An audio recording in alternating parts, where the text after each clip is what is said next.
Here's a house. Here's a door. Windows, 1, 2, 3, 4. Ready to knock? Turn the lock. Nut house. Ta-da-da-da-da-da-da. Welcome to the Nut House today. I'm going to be reading stories about Little Rabbit's Loose Tooth, and just to save it to the end for some excitement, the terrible plop. We've all had a terrible plop, haven't we? So, first up, yes, I do have bunny ears on. Aren't they cute? And I'd just like to match it with my beautiful little flower. Yes, if you haven't noticed already, I have random finger colours. Yesterday, my son and I painted each other's nails because we found my daughter's nail polish in the cupboard. So we had fun mucking around with that. My toes look even better. So, Little Rabbit's Loose Tooth. This is a very, very, very old book, so it has got a little bit of damage to it. The pictures are by Diane de Groot, and the story is by Lucy Bate. It's about a little rabbit who loses her tooth. Have you lost a tooth? Have you lost all your teeth and have replacements? Anywho, you might like this story. Little Rabbit's Loose Tooth. Little Rabbit had a loose tooth. It was her first loose tooth, and it wiggled a lot. At supper time, Little Rabbit said, "You know I cannot eat carrots and beans. I have a loose tooth." But Father Rabbit said, "Carrots and beans are very good for little rabbits." "They are too hard," said Little Rabbit, "for little rabbits with a loose tooth." Hasn't she got a floppy, wiggly, loose tooth? She's a little bit cute, isn't she?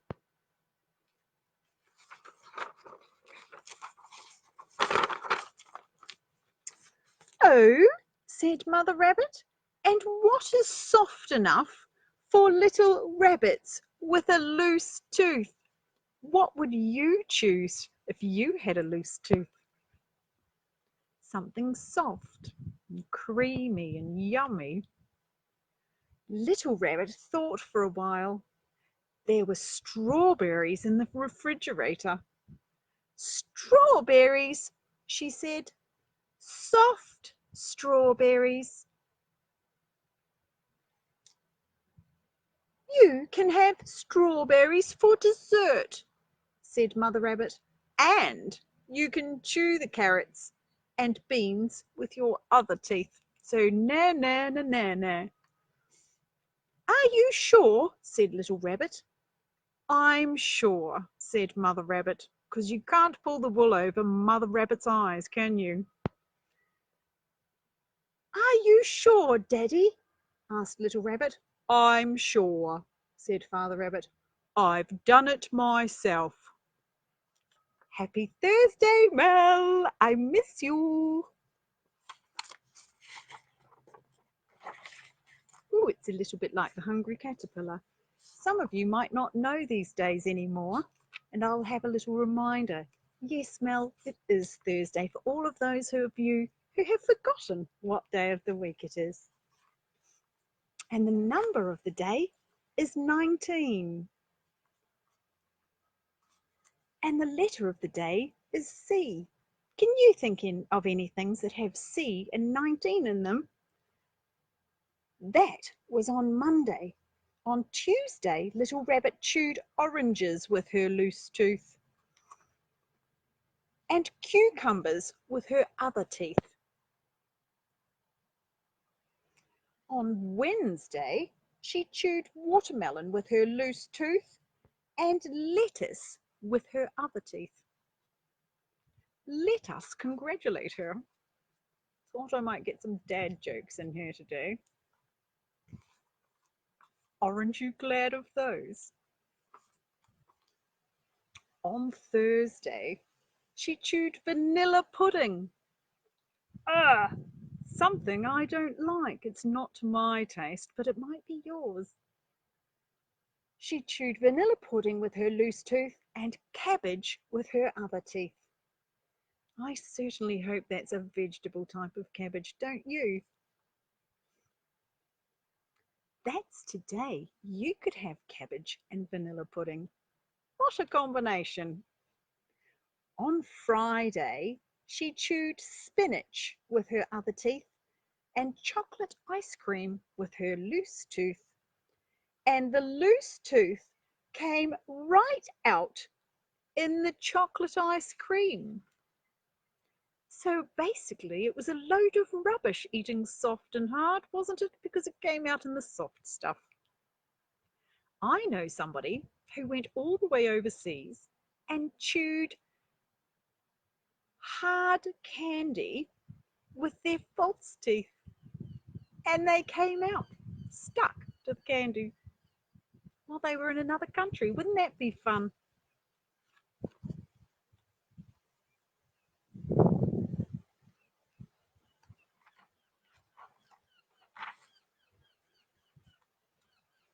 There's her tooth in the ice cream.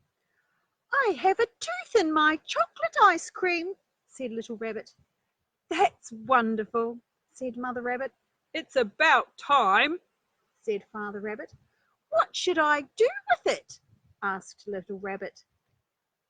You should take it out of your chocolate ice cream, answered Mother Rabbit. That's probably a good idea because that's a bit disgusting, isn't it? Would anyone else like to share that ice cream? Probably not. Little Rabbit took the tooth out of the chocolate ice cream.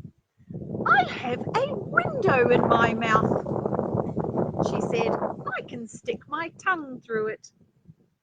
That's amazing, said Mother Rabbit, with just a touch of sarcasm.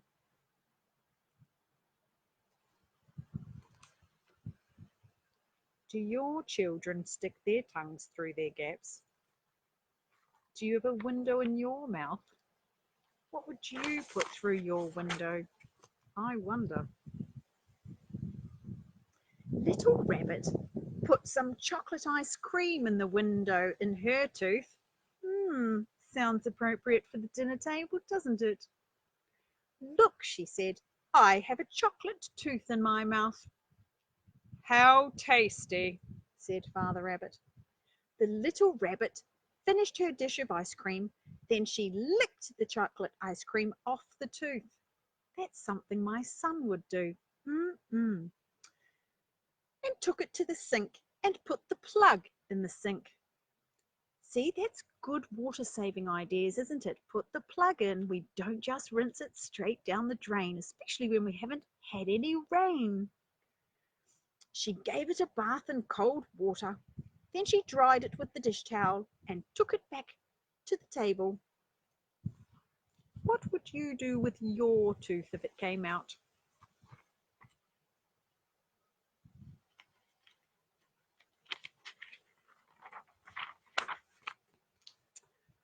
What should I do with my tooth? She asked. Whatever you want, said Mother Rabbit. I could throw it away, said Little Rabbit. Or you could put it under your pillow for the tooth fairy, said Mother Rabbit. Why should I do that?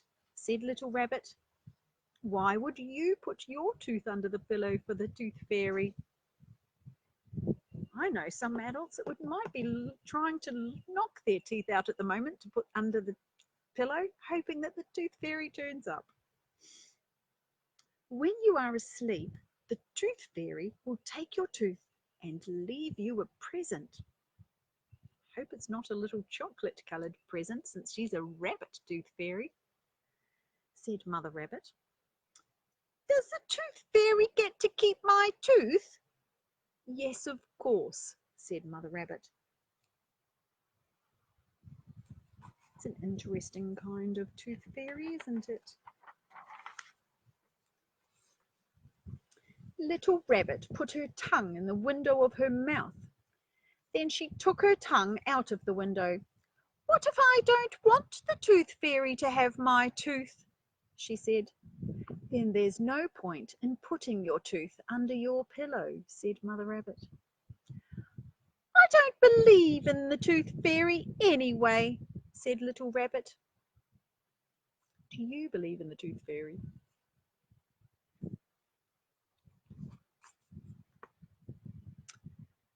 No, said Mother Rabbit.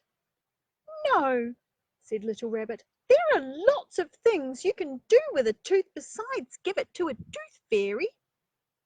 Little Rabbit took her tooth and went into the room and thought about the things she could do. What things can you see that she's doing with her tooth? She's made a necklace, put it in a picture, and tucked it in her pocket. Shall we see if that's what those pictures mean? Because it's always good to have a look at the pictures. They help you read, don't they? They give you, that's right, clues to what might be in the text. Picture clues are great for helping us read.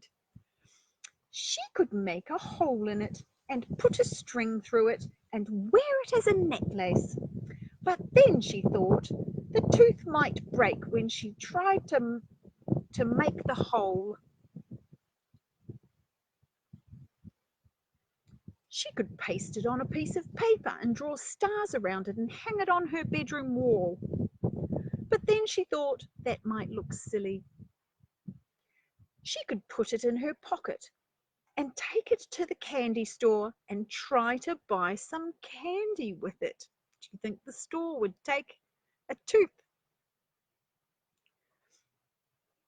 But then she thought maybe the rabbit who owned the candy store would say that a tooth is not money.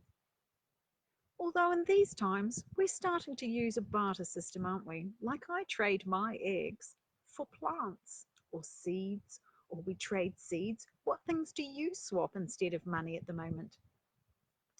Then Little Rabbit thought she could throw the tooth away, but she did not really want to do that either.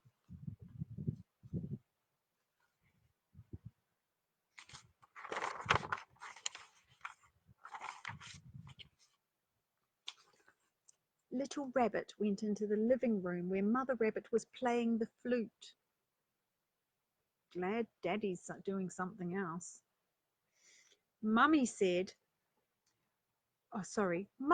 she said, what if I believe in the tooth fairy? Mother Rabbit put down her flute. Then you'd better put your tooth under your pillow before you lose it. You can put it in an envelope if you like. Just think, there's lots of mummies who play instruments, aren't there? This mummy plays the flute. I know daddies who play instruments, and there's a beautiful daddy, isn't there, Mel? Plays a trombone. And I'm still waiting for my little recording of that. Thank you. Hop to it, Diane. Hop to it. Hello, Heather. Big shout out to Heather this morning for working with Nathaniel on some math problems so that we can help him be more confident with his math because he thinks he's not very good. Hi, William. How are you? That was a super Zoom this morning, wasn't it? It was good learning lots of different things. Little Rabbit found an envelope and put the tooth in it. Then she went into her room and put the envelope under her pillow.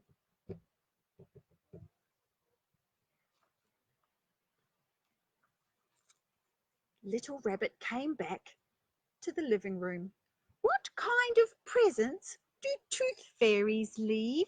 She asked. Well, said Mother Rabbit, what do you think? I think they leave whatever they want, said Little Rabbit. Money? Not a lot of money, said Mother Rabbit. Little Rabbit thought for a minute. 5 cents? Well, maybe 10 cents. And we've got to remember that there's inflation. So these days, 10 cents makes a lot more. It changes. 10 cents 40 years ago was a lot of money. You could buy 10 lollies. And if you were lucky and they had half-cent lollies, so you could get 2 lollies for 1 cent. I know all you old people know what I'm talking about. You could go down the road, and if you managed to find $1, which my sister did in the gutter one day, she found $1 in the gutter, which was paper money in those days. Yes, I am that young. We went down to the dairy, which New Zealanders, Kiwis will know, the corner store, and we bought $1 worth of lollies. How fabulous was that? We got more than 100 because we chose lollies that you could get 2 for 1 cent. Imagine that. You pay $1 now and you get like 5 lollies. We had a bag about this big full of lollies. It was just delicious. Till we got home and our mummy took them off us. So we weren't delighted then. If I'd ever found another $1, you know what I would have done? And children, don't do this at home. I would have hidden that $1 and I would have hidden those lollies just so I could eat them all up myself. But sharing is good, isn't it? So we need to remember, we all need to share. Daddy, said Little Rabbit, I believe in the Tooth Fairy. Father Rabbit put down his newspaper so Little Rabbit could climb up into his lap.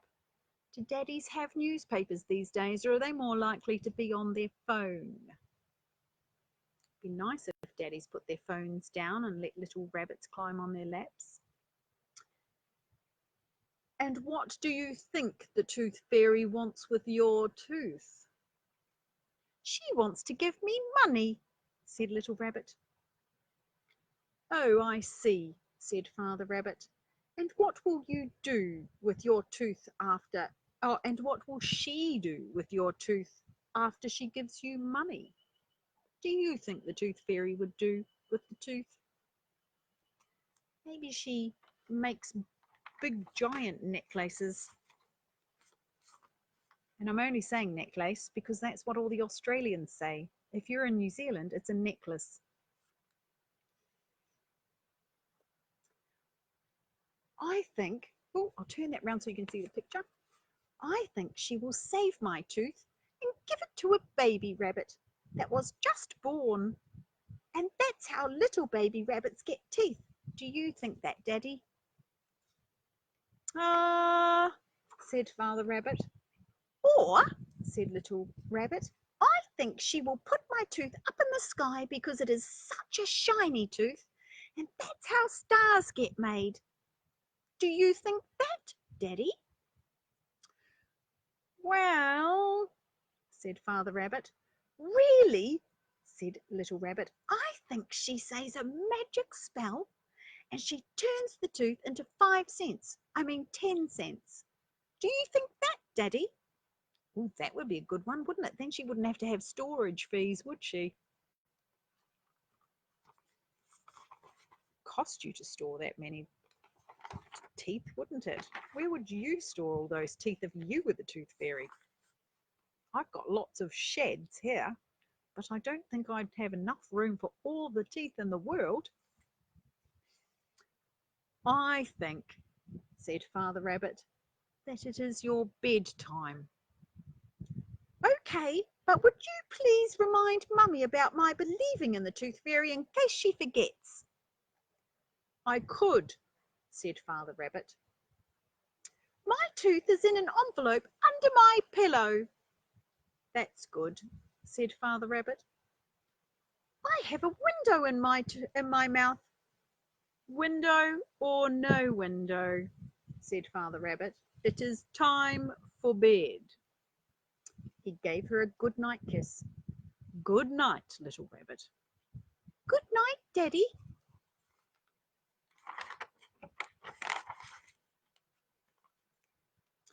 Little Rabbit got into her pajamas and brushed her teeth and turned off the light and got into bed. Mother Rabbit came to kiss her good night. Mummy, said Little Rabbit. Yes, said Mother Rabbit. Just in case there isn't a tooth fairy, said Little Rabbit. Yes, said Mother Rabbit. After I'm asleep, could you sneak and look under my pillow and look in the envelope? And if there isn't a present, could you leave one? Yes, said Mother Rabbit. You don't have to tell me, said Little Rabbit. You could just sneak. All right, said Mother Rabbit. Now good night, Little Rabbit. Good night, said Little Rabbit, and she went to sleep. How many of you don't go straight to sleep? I have a little rabbit in my house. Actually, it's a little monkey who gets up and says, I need a bottle of water. I need to go to the toilet. I forgot. It's called delay tactics. My response is usually, too bad, you had plenty of time, now get into bed. So for those of you who think your mummy's the only mean one in the world, there's plenty of them around to share. And we share ideas, so look out, children. The stars came out and the moon rose up in the east, and the moon set in the west, and the stars went in, the sun came up, it was morning. Little Rabbit woke up, she looked inside her pillow, she took out the envelope and opened it, and inside there was 10 cents. Isn't she lucky? How do you think the tooth fairy dealt with that tooth? Do you think it was magic? Or do you think she took that tooth and made it into stars? Or did she make lots of necklaces for other little rabbits? Or give them to new baby rabbits? Who knows? So, for those of you who have stuck around, you're lucky enough today going to read about a terrible plop.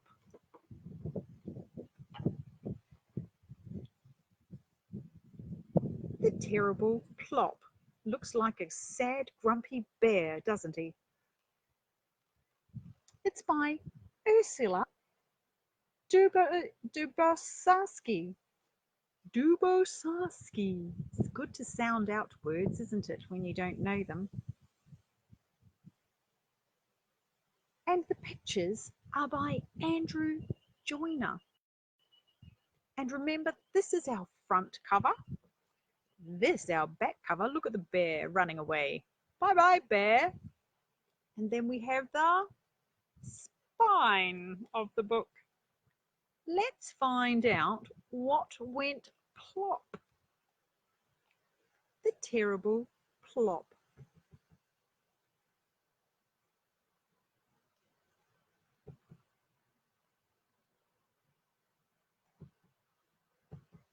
William, you go to sleep in 30 minutes in bed.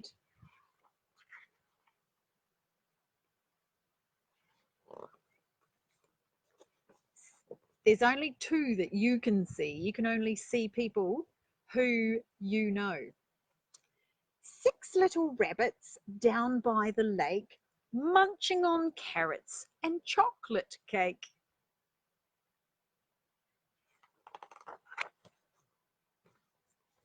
Next to the lake, in a tree up high, a round red apple swings in the sky.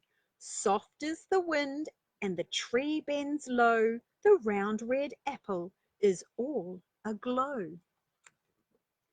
Suddenly comes a terrible plop.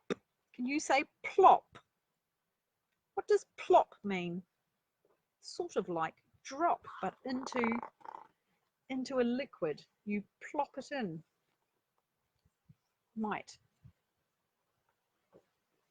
plop an egg into water to poach it. Up jumps the rabbits, hop, hop, hop. They shout to each other, run, don't stop. We must get away from the terrible plop.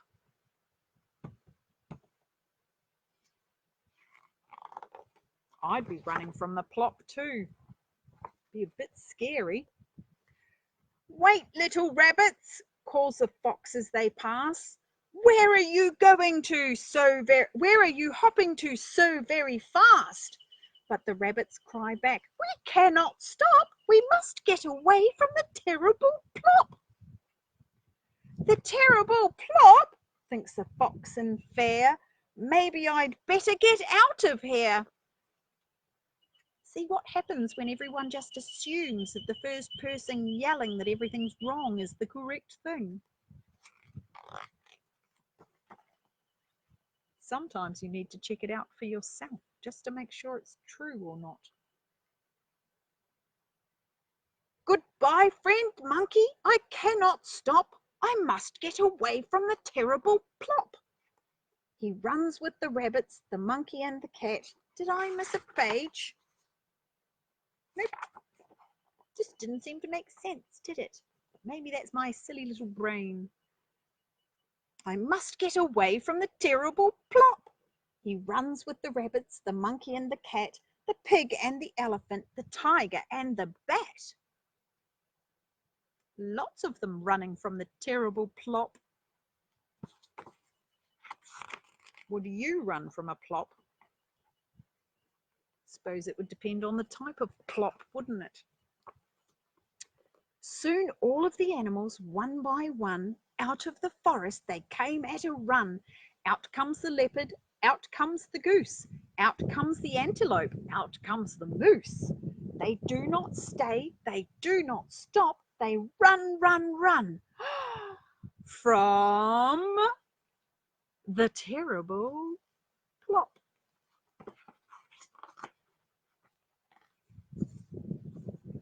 At last they come to the big brown bear, sunning himself in the folding chair. What's this? Says the big brown bear with a frown. Where are you running to? Stop! Slow down!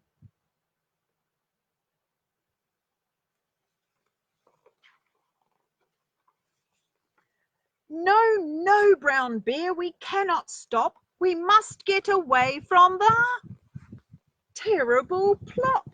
The terrible plop. What do I care about a silly old plop? Yawns the big brown bear. Oh no, brown bear, they cry. You're wrong. The plop is fierce. The plop is strong. It's coming to get us. It's coming, you'll see. What? Growls the brown bear. Stronger than me?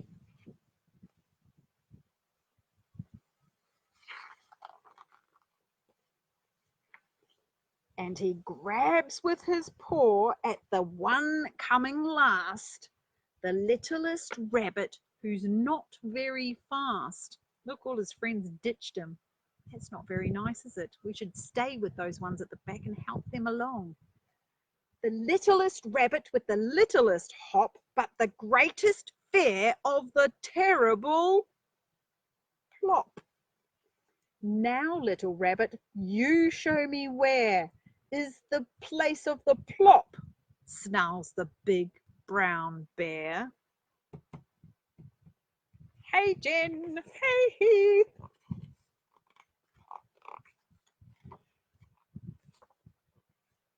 But the bear roars back, you show me where, or I'll eat you up, roars the big brown bear. Poor little rabbit. Blink, blink, blink. Can you do that? Blink, blink, blink. Poor little rabbit. Think, think, think. I'm afraid of the plop. I'm afraid of the bear. But the bear is here and the plop is there.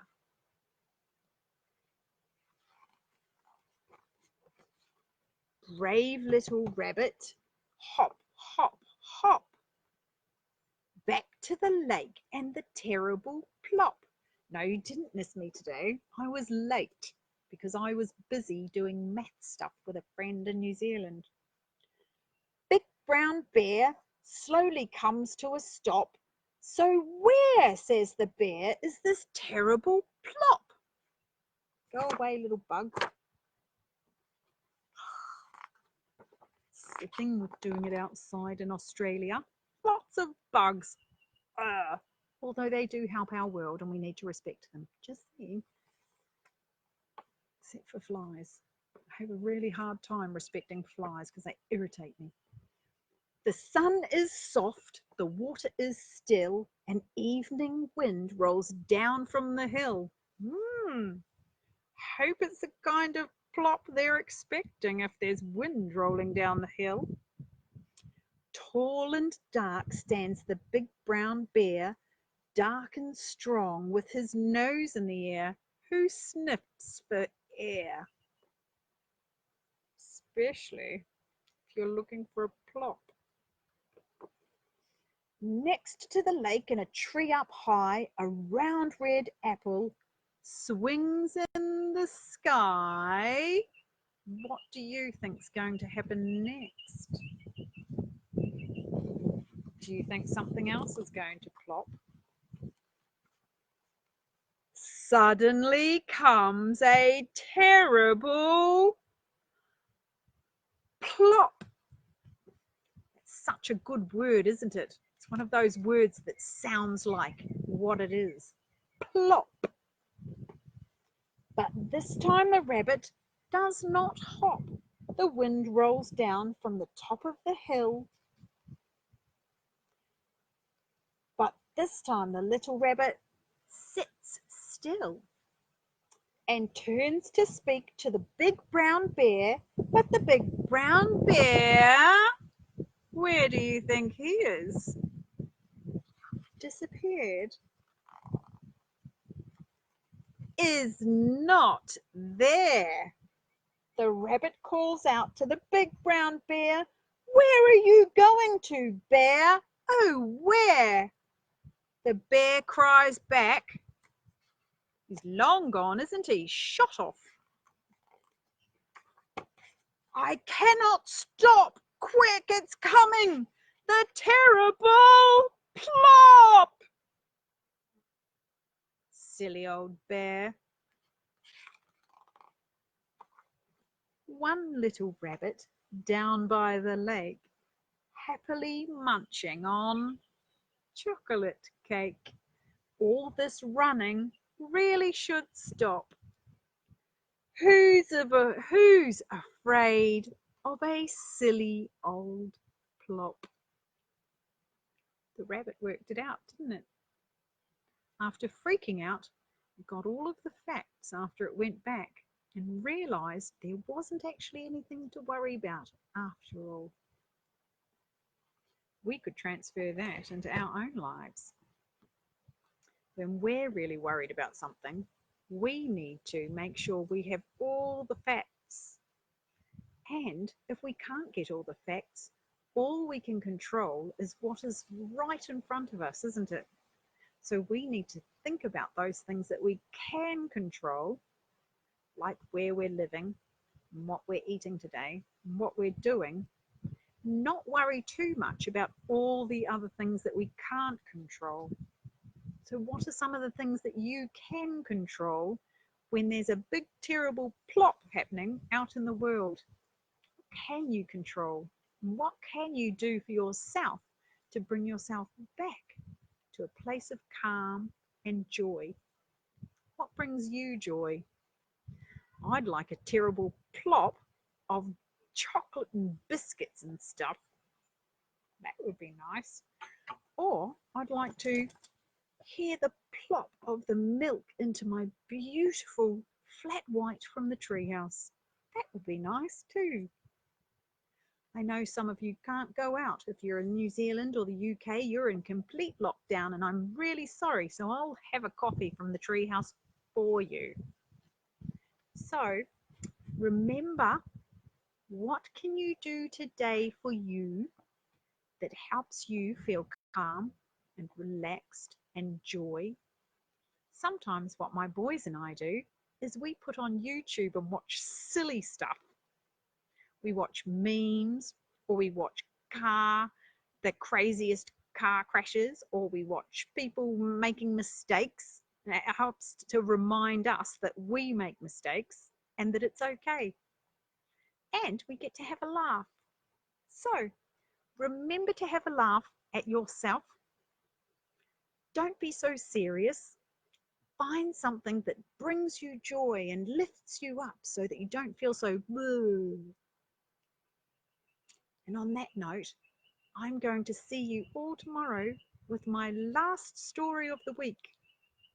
It's about Grandpa Bunny, and it's a favourite of mine from a long, long time ago. Sometimes my children are like Grandpa Bunnies at the rate they get anything done.